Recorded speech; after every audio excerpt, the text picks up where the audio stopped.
காற்றில் இருக்கிற பிசாசு என் வாய் வழியாய் தாறுமாறானவைகளை பேசுகின்றாரு. பேசி சரீரத்தில் பாவ சந்தோஷத்தை அதை அனுபவிக்கின்றாரு. பாவம் எப்படி எங்க இருக்கு பாருங்க. நான் அதனால தான் சொல்லுவேன், சபைக்கு வரும்போது நீங்கள் நல்லா தங்க போடலாம், பிரச்சனை இல்லை. ஏன் அப்படின்னா அது யாரோட பேசாது. அது ஆனால் உங்களுக்குள்ளார ஈவில் ஸ்பிரிட் இருக்கு பாருங்க, அது என்ன செய்யும்? பேசும். அது கண்டிப்பாக பேசும்.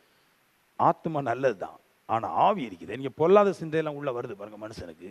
இது எப்படி வருது? பொல்லாத பேசுகிறான், பொல்லாததை கேட்குறான், சண்டை போட போகிறான். இதெல்லாம் எப்படின்னா உள்ள இருக்கிற ஆத்மாவனால அல்ல, அவனுடைய உயிர், அதுக்கு பேர் ஆத்மா. அது அல்ல, பிசாசுன்னு ஒன்று உள்ளே இருக்குது, பாவம்னு ஒன்று உள்ளே இருக்குது.